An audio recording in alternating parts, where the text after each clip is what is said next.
Today's guest is Dr. Linda Salvin. Now, Linda has had 3 near-death experiences, and today we're going to learn about them. Linda, thank you so much for joining me. I really appreciate you giving me some of your time, and welcome. Thank you, Jeff. I've been looking forward to this. Thank you for having me. All right. So, you have had 3 near-death experiences. Maybe we should start with the most impactful one, or do you want to go in order chronologically? I think you should go in order because each one was different. The first was a commercial airline plane crash on February 17th in 1981. I slid down the ramp when the plane crashed to avoid collision with another plane taking off on the same runway. Probability of all of us surviving was 1,000,000 to 1, 10,000,000 to 1. I forget the numbers now, so many years ago. But as I slid down the ramp, I had an out-of-body experience and I heard voices. I saw the light, but I was split in half for 4 months. I was out of my body for 4 months. In 1981. In 1982, I was driving my car, a fire truck hit me, had another out-of-body experience, near death, and I became psychic the day of the plane crash. Let's just start with the plane crash and tell me more about that. Well, I was on company business, working for an insurance company. I have a master's in public health epidemiology from Michigan in 1977, and I was on company business in Northern California. I'm in Southern California. My partner and I were doing ethylene oxide sampling in a hospital for the insurance company, and then the autoclave that we were testing was opened by staff members and invalidated our work, so we went back to the airport. And as we were sitting in the coffee shop, I pointed to the plane and I said to my partner, "Doesn't it look like it could crack there?" And he looked, he said, "You're just tired." But I saw a fuelage or an exhaust settlement beyond the wing of the plane. And an hour and a half later, so it cracked in half when we crashed. Wow. It was my first vision. Wow. So were you just like going down the runway and it cracked before you took off? Or not at all. Not at all. No. We were, you know how they circle with traffic, and then we started to descend and we didn't quite hit the ground. Then we hit the ground, then we went back up, hit the ground, went up again. And then we went skidding off the pavement onto the grass. The landing gear was stripped and engine fell off and the plane cracked in half. Wow. It's on mine, Flight 336 from Air Cal, February 17th, 1981. I was in the hospital for 4 days. I had an out-of-body experience. I saw the light. I became psychic. I had a Christ awakening. All that you hear from other people is real. Went through it. Didn't have anybody to talk to because the internet didn't even exist back then. And this was not something to talk about and be understood. It was frightening. Had you even heard of near-death experiences before that? Never. So you said I was strictly science, doing my job, having dinner, dating, just life. I had no idea about the spiritual world, metaphysics. I mean, we played, you read your daily astrology. That was about the extent of my knowledge, right? Or play with numbers. What's your sign? What's your number? But as far as the depth of metaphysics, which I ended up getting a PhD in, not until many years later, after all of the psychic stuff happened to me. You mentioned that you had a Christ awakening. What was that? Yes. A month after the plane crash, I was staying at my parents' house. They had left for Europe, and I was upstairs in one of the bedrooms. I'm Jewish, and I remember staring at the wall, and out of the wall came this cross, hit me in the forehead, and I thought, "Oh my God, now I'm a Jew for Jesus." Then I threw the covers over my head. I got really scared. I didn't know what it was. And then I looked, and this light literally shone on the wall. It sparkled, like it flashed. And I went to sleep. So I saw something that confirmed I'd had a spiritual experience with this plane thing. It took me 6 years to recuperate, the first 6 years. But during that time, it was one thing after another and 2 other accidents. And the average person doesn't survive even 1, and I've gone through 3. Right. So it was pretty traumatic. Couldn't go to sleep, couldn't wake up. PTSD to the max. Horrible. Loud noises. What do you mean by you were half in and half out of your body for 4 months? I stand 5'8". When I came down the ramp, I hit my knees. When I got to the door of the plane, I said to the stewardess, I said, where are the stairs? Because I was so in shock. I hit my head on the seat in front of me. Seat came out of the floor. And she just tapped me on my shoulder, pushed me down the ramp. I hit my knees, started running. I was on the field, didn't know where I was going. When I stopped running, I panned. So I saw the freeway, what's called the 405 here in Southern California. This was John Wayne Airport. And I looked around and I started seeing the beacons of light where I guess the ambulances were. And I went this way and I could see the hangars and I could see the buildings of the airport. And then I kept turning and then I saw the plane on its belly on fire. I said, oh my God, I just survived a plane crash. It's too big to even think. Yeah. But a part of me was like 40 feet, 50 feet out of my body on the left and 5 feet 8 on the right. And it stayed like that for about 4 months. So I was split in half. I used to tell people I'm split in half. I told doctors, I told friends, I told my family. Nobody could relate to what I was saying because it sounded cuckoo. It did. But I was out of my body.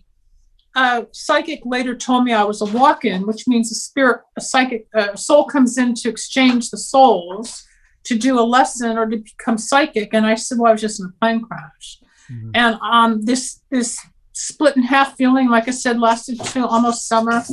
My dog's stuck. I'm sorry. That's okay. You can unstick her. You can unstick her if you want. Yeah, she just went under to cool off. Anyway, so I was out of my body for 4 months. I became very, very psychic. I didn't understand it. Everything I heard, saw was magnified tenfold. It wasn't me who got on the plane that morning in Southern California to go to Northern California. And by the time I got to the hospital, I was transformed. And it was just the beginning. This is now 40 years and 2 months down the road. When you felt like you were half out of your body, did you have like a different type of perception? Like you could see I did. everything? It's like being a Cyclops. Think of a Cyclops. I saw life from 5 feet 8 and I saw life from 40 feet above, 50 feet above. Wow. So I saw the spiritual side. I saw the physical side. I saw the mental side. I got to see different dimensions as one. It was odd and no one to talk to without them thinking I was nuts. But no, as years went by and research or talking to people or the evolution of the New Age movement, which I don't like that term, and I'm not a part of the New Age, but through the experiences of trying to figure it out, I learned how to identify the experience, which was rare. So I guess at a certain point, you kind of all came back inside your body, right? 6 years. Years. Took 6 years. That's what I'm saying. To integrate took a 6-year process. The first 4 months were the worst of that split. I documented it in journals. I've got boxes of journals with all this stuff. I've written the book. I just haven't published it. A year after the plane crash, I was going over what we call the canyon here in Los Angeles, and a fire truck lost their gear shift and pounded in my car. I had another out-of-body experience, and the whole thing took me out again. I hadn't even recovered from the first, and then I got this. And I saw the light again, and I was holding onto the steering wheel. The fireman got out of his truck, and I started laughing and crying at the same time. He said, are you okay? I said, oh yeah, last year I'm in a plane crash and I'm getting hit by fire trucks. I mean, it became a joke, but it was frightening, Chuck. It was frightening. Wow. It was scary, like the world's coming down on me and I didn't know. And then 2 years after that, and with your medical background and chiropractic background, I had horrible elbow injuries, and I ended up having surgery 25 years later to fix what had happened. But in 1984, I totaled a car on a rainy night here in LA. I was headed southbound and a car was going westbound. We hit in the intersection. And as God is my witness, you might get chills, or your audience. I said, I just want to go home. And out of nowhere, I was driving a Camaro back in 84. White light went through my head, into the ceiling of the car, into the heavens. And the same voice that spoke to me coming down the ramp of the plane, which I hadn't heard until that accident, they said, you can come with us now or stay and do. And I was given a message. And I saw the tunnel. I saw the light. I could have gone. And I chose to stay. Next thing I know, the paramedics were knocking on the window to get me out of my car. And when I was on the pavement of the street, I remember 2 or 3 paramedics before they took me to UCLA emergency. I said, they want me off the planet. They want me off the planet.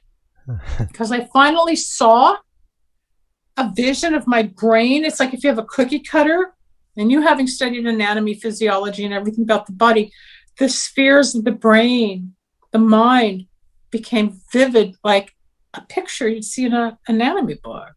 I saw mental, physical, spiritual, emotional sides of the brain. And I had this big light of being. And then I was in the hospital for 24 hours till somebody came to pick me up. But those experiences I've learned were the initiation to my new career, which over the last 30 years was radio, broadcasting, psychic, healing. I channeled for 22 years. I stopped. I don't communicate with the dead anymore. It's too much. Started a candle magic line. I still work, but it all led me into metaphysics and broadcasting and really proving that there's something beyond what we know in the physical world. Who do you think the being was that spoke to you those God. 2 times? It was God. God. It wasn't a relative. It doesn't have a name. It's just a voice that is so distinct in me. And it wasn't just a psychotic break or a neurological hit on the head, because you read everything. Everybody's got an opinion, from neurology, psychology, immunology, whatever. The metaphysicians. I know what I heard. I know how I felt. I know what I saw. I know how I've changed and went from fragmented to integration. And had I not gone through it and read about this or heard somebody like me, I think they were nuts. But I lived it. Yeah.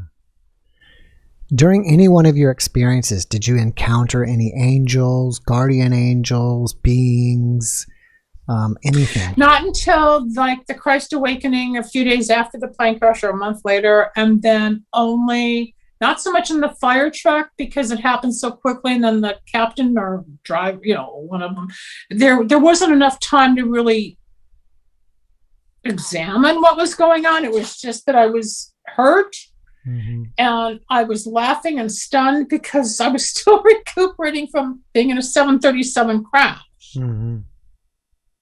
Then this with a big a ladder truck. I'm in a big truck, and then the thump, and then my car, and it was all smashed, and my body, and trying to comprehend the shock. But when I totaled the car and I had the white light, I saw angels. I saw, I don't know, not really an angel with wings, but there's figurines and white gowns or beautiful garb. I don't even know how to define it's not a jacket or a coat or a cloak. It's just an image of this white, floaty, mystical, safe, protective energy, but in forms that you might call an angel, or you might call a deceased relative or friend. I don't know what to call it. I didn't touch it. And all I heard was, you can come with us now or stay and do. And I was given the message. So I stayed. I'm here still. I think. Yeah. Unless we're both not here. Yeah. Well, we may be there, but we don't really know it. Yeah. In what other ways did these experiences transform you? Oh my goodness. What a question. That's brilliant. I opened to God. I opened to synchronicity. I opened to unconditional love. I opened to, as much as I want money and success and big checks, opened me up that none of it matters. It doesn't have the same, and as we talk, there's a plane flying over. Every time I talk about this, a plane goes over. It's kind of like God saying, here we go. Confirmation. It's confirmation. It's identification. It's being in the flow. It's watching the universal synchronicity as to who, what, when, how, why things happen, as opposed to, okay, get up, go to work, had a bad day, have dinner, watch the news. It's not so remote. It's very, at times it gets really lonely because not everybody's at this frequency. I train a lot of psychics. They come to me. I'm more accurate than most psychics I've ever read. I never believed I was a psychic till this woman once told me I was a psychic. And then she said, whatever entered you as a psychic. And I'm known all over the world as a psychic. And I'm almost 95% accurate. I won't claim 100%. Nobody should, but I'm pretty accurate. And it opened me to see, well, after I had some surgery in 1996, I had 100 tumors removed from my hips and thighs from healing so many people, because the fire truck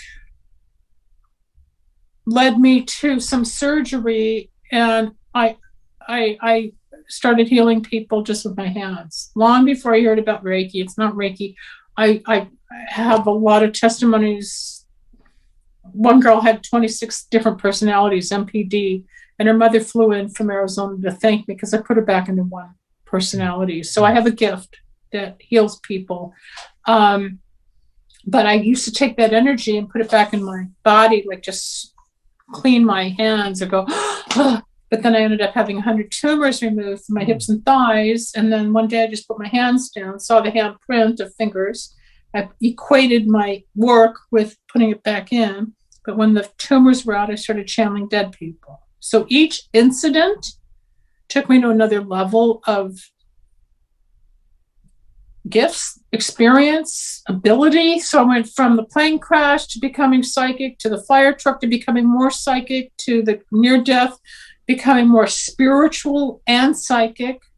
It just kept, I call it the initiation because I don't know what else it is. It's like being a shaman, being opened and prepared, kind of like what we're going through with COVID. It's the same initiation, and we're being prepared, and we're going through a tunnel we're not sure about yet until we evolve.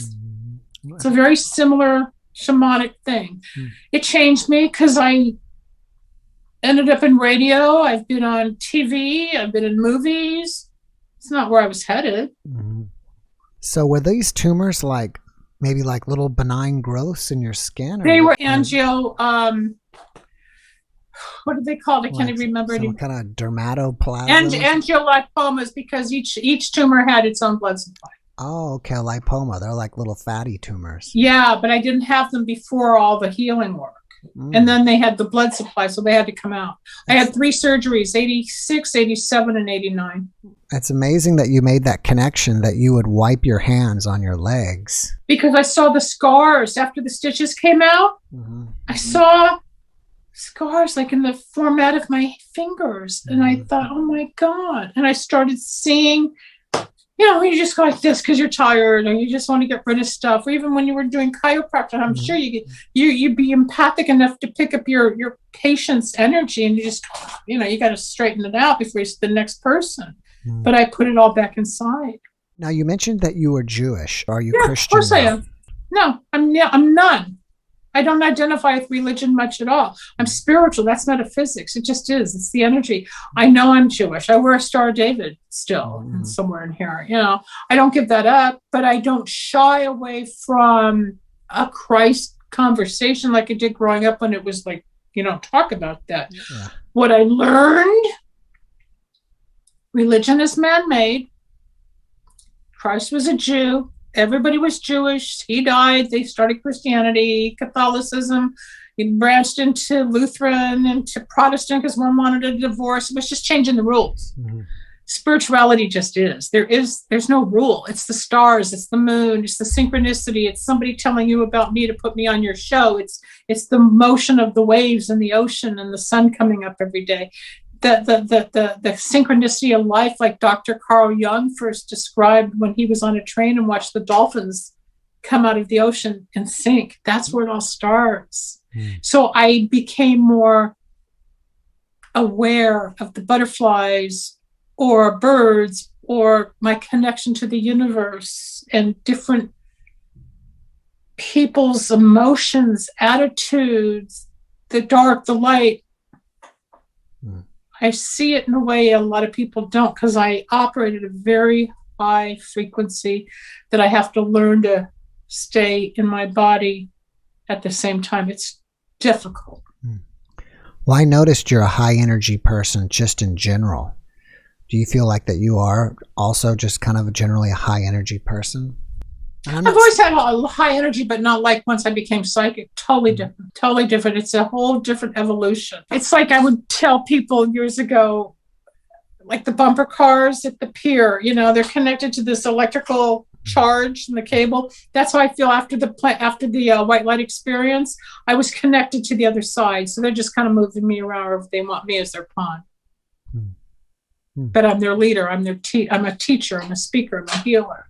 I didn't choose it. They, whatever's out there, chose me. What are your thoughts on death? Do you fear death at all anymore?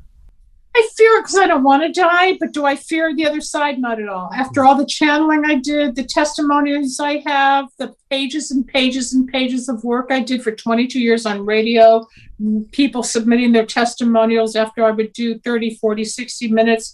I dictated a suicide note. I dictated a spaghetti sauce recipe. I did all that stuff. Oh, wow. I have one a woman in Illinois. She called the show one night and she said, "Why did he die?" I said, "He committed suicide because his girlfriend went to his friend." Exactly what was in the suicide note. So the woman calls me off the air, went back on the air. I said, "I see Dumbo overalls and a basketball or something." She goes, "I don't know what that means." I said, "I don't know." She called back 3 weeks later. She found a photograph of her son. His name was Jeff. And he was 2 years old, wearing overalls at his birthday party. Somebody given a Dumbo the flying elephant as a toy. And there was either a baseball or a basketball. I have the photograph. She sent it to me to use when I publish my book. I have permission. So I would get specific details from the other side to give people comfort and closure. That's amazing. I don't do it anymore. Yeah, there's a beautiful life. This is just the phase that we're in. We're here to learn lessons or get things right, love unconditionally, experience things, and then when it's our time, we go on. Can you tell me a little more why you're not channeling anymore? It got too dark. It drained me. My face changed, and everybody was like being a scarecrow, even being a psychic. Everybody wants a piece. So the straw, I was becoming depleted. After my mom died 12 years ago, I didn't want to go there anymore. I didn't want to see my mom, although I did hear her 3 months ago. I let her in. And it just got to the point after 22 years channeling hundreds and hundreds of people. It was a drain on my system. I was exhausted. I am so empathic. Examples, one time I didn't sleep for 2 days, and when my client called, I said, "I don't know if I can do this. I'm so tired. I haven't slept." "Oh, my husband had sleep apnea." Another time I was vomiting before a session. I said, "I really don't feel well. An upset stomach." "Oh, my friend who I want to channel had stomach cancer." Another one, I had a headache. "Oh, he died of a brain aneurysm." I pick up the symptoms or the cause of death to the point I want to live a more normal life, whatever that means. So you actually experience the symptoms yourself. Yep. They come right in. I just inhale it. I become them. Their face, my face would become their face, their expressions, the words. How do I channel a suicide note from the other side? Wow. If I'm here. How did I know the guy hung himself because his girlfriend ended up with his friend? How did I know that? It's all documented. I've got books and books and books and pages and pages. I just haven't, I'm not the editor and I just haven't published, but I've got all these records from the 90s and early 2000s. I was doing it long before the internet. Now, this podcast will most likely be on different Facebook pages, and some people who are watching this podcast may have recently had an NDE themselves. Right? What kind of advice would you give to somebody who just recently had an NDE and is not sure what to do? Not to be afraid to speak up. Reach out to somebody who's been there for comfort, assurance that they're not crazy or losing it, because nobody was there in 1981 to tell me, oh, that's normal, or you're okay. When I was seeing the therapist at UCLA, I said, I think God put me on that plane. He goes, God? What did God have to do with it? Well, everything, right? Because my whole life was become spiritual and God and this huge universal energy. Mm-hmm. If somebody's watching this, I'm available to help. Any of the people you've ever interviewed, I'm sure, is available to help. It's not as taboo as it once was, but people are still frightened to admit it because they think they're nuts, or it didn't really happen, or what would others think if they heard. Judgment is a big one, that people are still frightened of being judged. Question is, how did you get involved with all the NDEs? Why did you pick that topic from your background? Where did the near-death experiences fascinate you? How come you wanted all this? Did you have one? No, actually, I haven't. I just used to listen to the Coast to Coast program. I also used to be a musician. Well, I guess I still play, but I used to play out 2 or 3 nights a week, and I would come home at 1, 2, 3 in the morning, and I would listen to that on the radio, right, and all that right, overnight talk, and I developed an interest. Well, here you are. And now you're part of it. Yeah, I was on Coast to Coast about 9 times with George Nuri. I did all that. Mm-hmm. Let me ask you this: are you ever able to prophesize? And have you had any prophecies that have come true? Yeah. I've predicted people's marriages, love life. If you're asking me on a planetary level, yes. Politics, yes, I predicted Clinton's re-election. I predicted Obama's election. I predicted kind of I will say this. When Trump was elected, the first thing I did was I was walking down the stairs. I called my father. I said, I see concentration camps.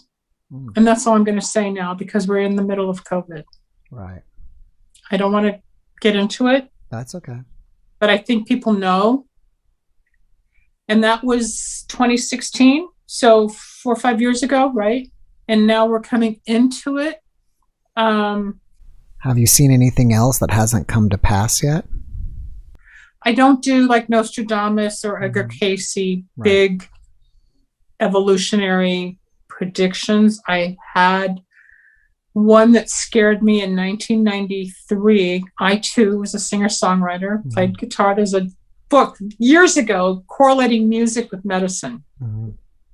Don't remember the name of it. Played guitar. I ran from 2 record deals in my time in 1982 and 94.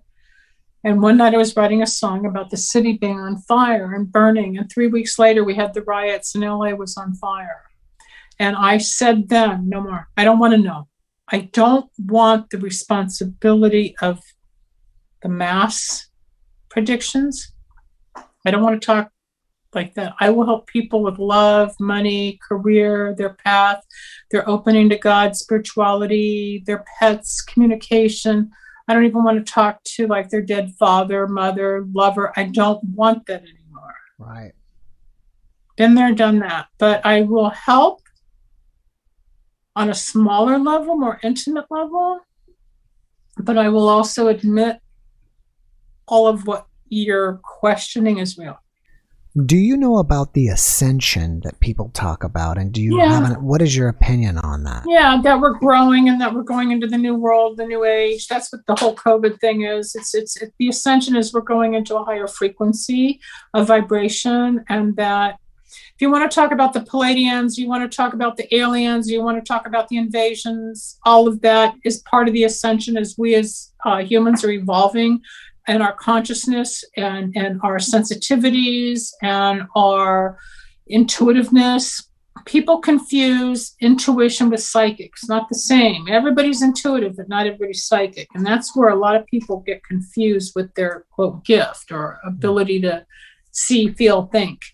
The Ascension is hopefully where the planet's going to heal from all of this chaotic trouble we've been seeing, whether it's money, race, division, political. There's so many aspects that are going on when I believe Earth is a warrior planet. I don't think we're ever going to see peace on this planet.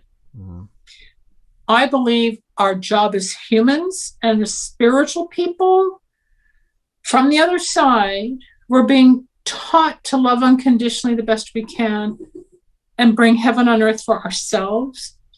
It has to start with the individual, and then it can go to the family, and then the community, and then maybe the country. We got to start within, and that's the Ascension as we evolve our consciousness to see that there's more than our self-obsessiveness. Do you think individually we reincarnate over and over till we've got something right, and then we go on to somewhere else? Absolutely. I used to talk about that on my show all the time. We reincarnate time and time again to get it right, and then we still come back. People go, I don't want to come back. I mean, we've had hundreds of lifetimes, all of us.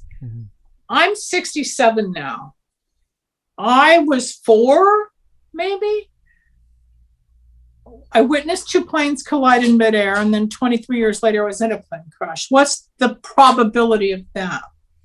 I remember around 4 when my dad was pointing to the sky and showed me the constellations. And I remember thinking, oh, here I am again.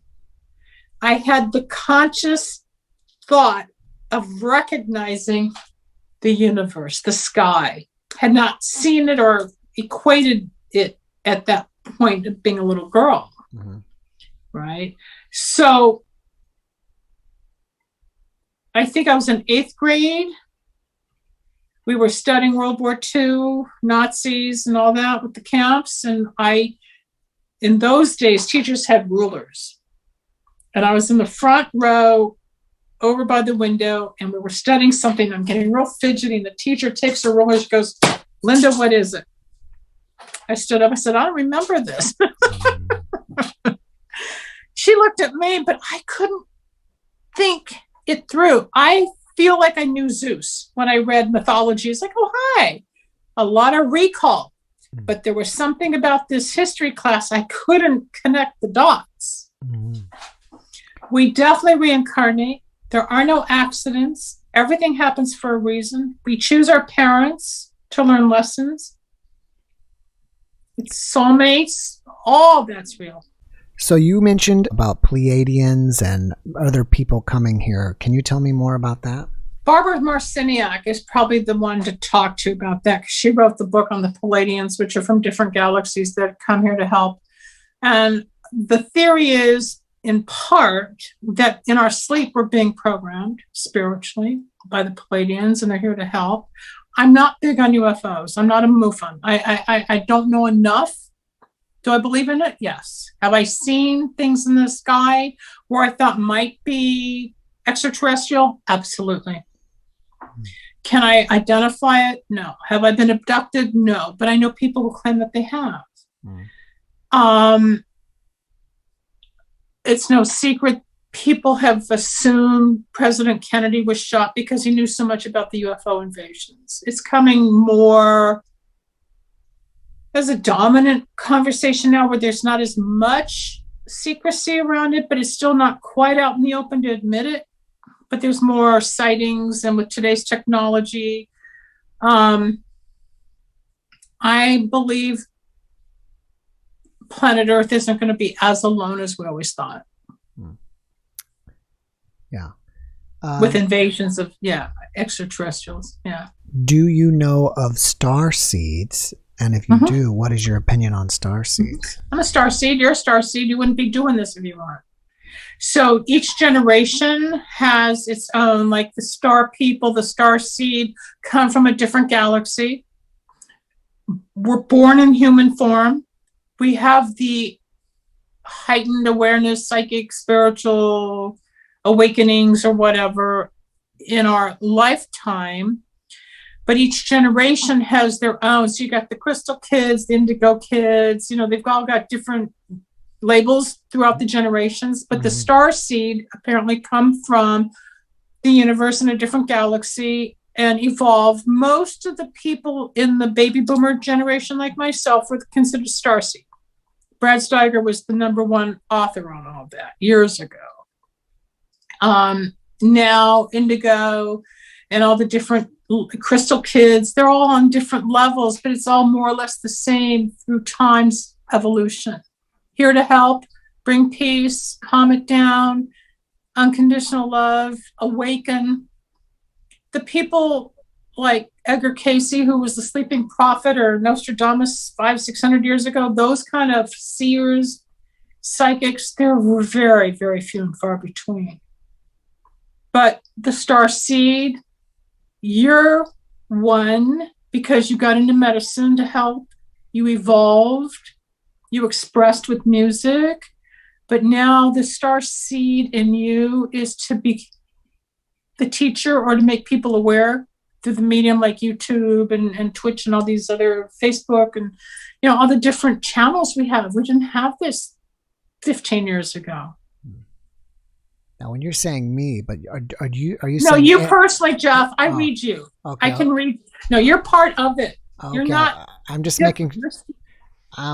making sure not everybody's a starseed, or is or everybody is. No, absolutely not. No, it's impossible. There'd be so much collision and different types of chaos if everybody was. No. But because you have this draw affinity, you're being pushed into this topic, especially with near death, to go beyond the dimension you and I live in. We live in 3 dimensions, but there's 4 and 5 and 6 dimensions. As a medium, I break through the dimension. And I used to say, if heaven is so far away, how can I hear dead people talking to me?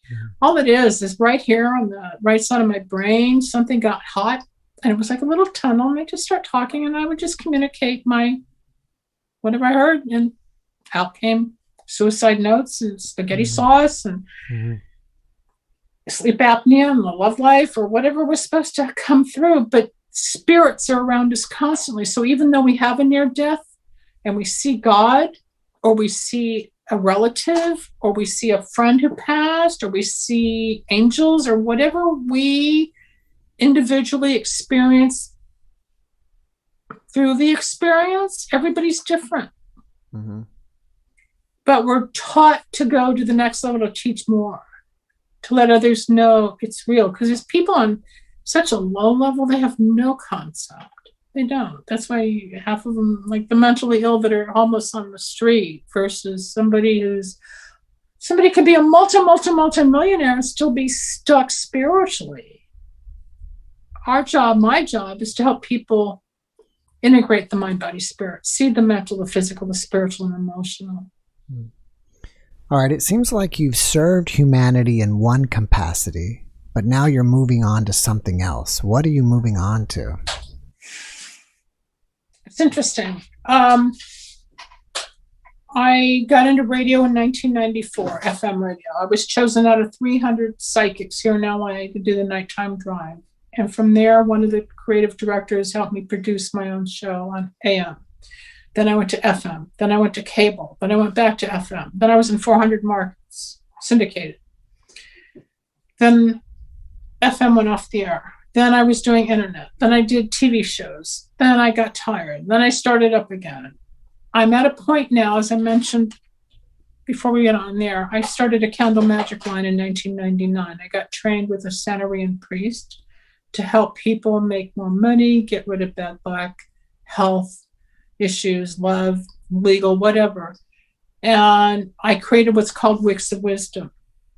I'm at a point now, after 24 years and all the testimonies I have on helping people through magic, I want to sell that company and license it. And I want to do my writing. It's time to get the book out. It's time. I have scripts on my experience. I'm going to go more creative again. I don't mind helping people, but done it a long time. Mm-hmm. I have another path. Mm-hmm. I want to pass the baton. Mm-hmm. I'll probably go back on the air. I am building my radio station again online and the YouTube. I'll do that for a while. But is it my ultimate goal? No, I want to retire and enjoy whatever's left. Mm-hmm.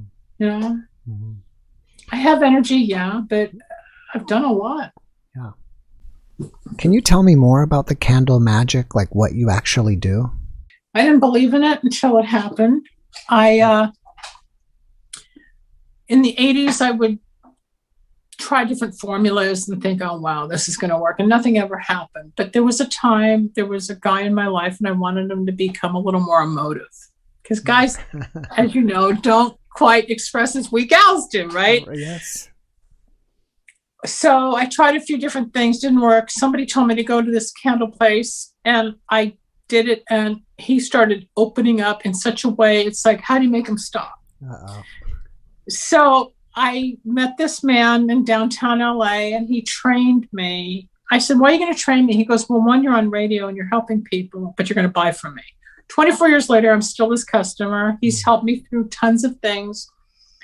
I learned formulas. There are essential oils with certain herbs and powders. And then there's what's called a petition. In Kabbalah, I took Santeria and Kabbalah and combined them. I took away the occult. So it's not Wicca, pagan, Santeria. It's none of that. So it's just mainstream for people. In Kabbalah, the candle represents the soul of man. You light the wick, it becomes the flame, which is light, which is God. So you have this vessel candle. We have petitions, which I will not discuss until people pay for it, because that's the secret, and it gets burned in the flame. Mm-hmm. So you're giving your wish to God, and things happen. I've seen people get, I had one girl go from homeless to an Academy Award. I had a client that was working for Trump. I had a girl that was bleeding vaginally, didn't want a hysterectomy, had tumors. Her husband did the candles, the health and wellness. She stopped. It's all online. I got people pregnant where infertility drugs didn't help. I've helped people sell properties in a dead market. I've had people get married. They found their soulmate after 7, 8, 9 sets of candles. I actually performed the wedding on one couple because I'm a minister. So I think she burned candles in 07 and the wedding was 08. It's all online. It's all documented. I don't make anything up. I've got pages and pages and pages of testimony. I still sell them. Somebody needs a job. They want good luck. There's blocks and obstacles. Sometimes you feel you're stuck, like a little black cloud. You've got to bust through it. I help remove that. I call it schmutz. It's just schmutz to clear the path. Wow, that's interesting. Yeah, it's all online. Did you do any more magic for yourself after this guy? Oh, yeah, I do it all the time. I don't just sell them. I work them. If my company or business is down a little, I just light it and I've got more business I know what to do with. If somebody's really giving me a hard time, I know how to shut them up. If I have a health issue, I can fix it. If I have anxiety, or if there's too much static going on, I have what's called harmony power, and the balance, harmony, and unconditional love takes over. Every formula, think of baking. You know, you got chocolate chip cookies, banana bread, and pumpkin pie. They're 3 desserts, 3 different vessels or pots and pans, different ingredients to equal the dessert. But you follow the formula and you have the banana bread or the chocolate chip cookies or the pumpkin pie. Same thing in candle magic. There's formulas of oils. I have 22 different formulas for 22 different kinds of effects. Did you come up with these formulas yourself? No, I was trained. I was trained in 1999. And then from what I learned, I evolved the line, and I've upsold along with my practice all these years. And now I'm coming to a point, I'm talking to 2 or 3 people for potentially selling the brand, licensing. and letting somebody else make it what it's supposed to be. I need to let it go because I have other things to do. Yeah, I could see that becoming like big. It's huge. The potential is huge. I just don't know that I'm at the point in my life where I want the responsibility of 150 employees, and I don't want it. I've had my crew. I've been there. It's time for someone else to take it to the next step. What is your opinion on stuff like lucid dreaming, or getting downloads in your dreams and stuff like that? That's kind of like with Barbara Messiniak and being programmed. Lucid dreaming is very real. And a lot of times we are with our old boyfriend or girlfriend or parent, or we are having angel visitations. It's not really a dream. It's not just our subconscious. We're really visiting the spirit. I also believe that we're astral projecting in our sleep. So we're leaving our body. The soul goes to Japan or Paris or out there in the ethers. And we either have sex or communication or conversations, who knows what, gain knowledge, come back. A lot of the times when the reentry of the body, you're shaking, and sometimes you wake up in the middle of the reentry, which can be frightening if you're not aware of it. But the lucid dreaming, where sometimes I'm sure you've awakened and you look at the pillow and they're not there, but you could almost touch it. It's real because you were with them spiritually, out of body. I've had a lot of astral travel. It's not, they call it lucid dreaming because they have to have a title, but are we actually leaving and connecting with someone else's soul? I definitely believe so. Do you think things are already played out? Like, for example, if when you see the future, do you think all history is already played out to some extent, and then we just somehow tap into it? Yeah, I do. I became aware of that at one point, like Stephen King. Where does he come up with some of these most bizarre science fiction books? I think he lived it. A lot of what we read, and I'm getting chills as I say it, and chills a lot of time is confirmation of spirit, so something's around going, yeah, right? I don't know what generation or what century or what country or what entity, but his knowledge or his technique or the stories that any scriptwriter tells, if it's fiction, nonfiction, comes from somewhere. We look at architecture. And in 2021, here in LA, a lot of the Mediterranean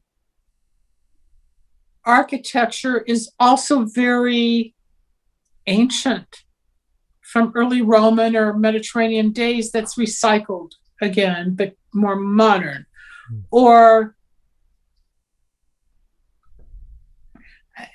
I think most people who tune into you already know there's I've been here before kind of thing, or, oh yeah, I identify with what he's saying or she's saying, because the soul knows, the soul has memory. We may not consciously remember. It's like seeing a soulmate. You recognize the eyes or the voice or something about that person you just love and can't stop thinking about, or detest where you never want to see him again because the soul knows. I think the gift of discernment is stronger now. And that's all part of the ascension, that we're in alignment with our path and our truth. It's the new spirituality. It's the new way of living to really be in touch.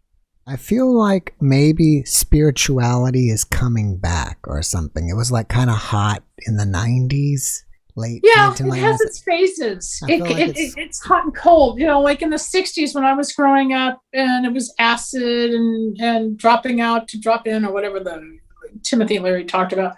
We were all awakening because our parents that were post-war babies, or we were post-war and they came through World War II, but we became the generation of, open up, talk about your feelings. It's more than just success. Then it got kind of quiet. And then the 80s for a while became very big hair and very material, and the yuppies, and everybody had to be something big. And then you get to a point where we had AIDS, and that scared a lot of people, and it made people reconsider what was going on with disease. and socialization. Then in the 90s, when I was on the radio from 94 to 2009, in the late 90s, I used to say we are now experiencing one of the most spiritual decades of the millennium, which was true. And now into the 2000s, back then, I used to predict, and I used to say the first 10 to 12 years of the new millennium, meaning the 20s, was going to be some of the most difficult years we've ever experienced. Now we're 2021, and we went from the first 10, 15 years, it was bumpy. Now we're in the second decade, and it's the transformation. We're all being forced to grow, look, understand, question.